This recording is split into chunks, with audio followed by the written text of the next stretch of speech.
মাঠে আমরা দেখছি কি দেখলাম যে বিজেপি দেখলো সরাসরি সে নিয়ে এই মাঠে চাষ করতে পারবে না, অনেক টাফ হয়ে যাচ্ছে, তার জন্য সেই জন্য তৃণমূলের হাত ধরলো। তৃণমূলের হাত ধরেনি, তখন মমতা ব্যানার্জির হাত ধরলো। মমতা ব্যানার্জিকে কংগ্রেস থেকে বার করে নিয়ে এসে তৃণমূল কংগ্রেস নামক দলটা তৈরি করে দিল বিজেপি। কি বলছি বুঝতে পেরেছেন? আমি অন্যায় কথা বলিনি, তার জন্য প্রায় আমার 20টা মামলা। যদি একটা অন্যায় কথা বলি তাহলে মমতা ব্যানার্জি আমাকে ছেড়ে দেবে?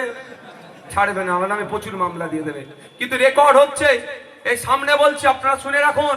তৃণমূল যে দলটা তৈরি হয়েছে, এই দলটা বিজেপি তৈরি করে দিয়েছে, তৈরি করে মমতার হাতে গিফট করেছে।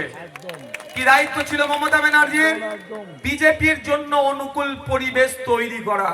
আজকে এই মাঠ যেটা আছে এখানে, কালকেই যদি আমি বলি এই মাঠে আমি ধান চাষ করব, এটা কি সম্ভব হয়ে উঠবে? এটা ধান চাষের মতো উপযুক্ত মাঠ নয়।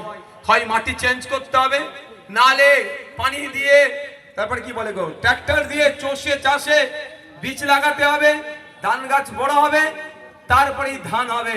সময় সাপেক্ষ নয় তো। 1998 সালের আগে বিজেপি দেখলো এই মাঠে চাষ করতে পারবো না, এই মাঠে চাষ করতে গেলে ঠিক লোককে লাগাতে হবে। সেই ভদ্র মহিলাটার নাম হচ্ছে মমতা ব্যানার্জি। আজকে পশ্চিম বাংলায় বিজেপির যা বর্বরান্ত, বিজেপির যা লাফালাফি হম্বিতম্বি, সবটার জন্যই পশ্চিম বাংলায় যদি সব থেকে বেশি কেউ দায়ী থাকে, তার নাম মমতা ব্যানার্জি। আর আপনারা ভাবছেন মমতা ব্যানার্জিকে দিয়ে বিজেপিকে আটকাবো। আরে বিজেপির গর্ভে মমতা ব্যানার্জির জন্ম হয়েছে, মানে তার দলের জন্ম হয়েছে, সে কি করে আটকাবে?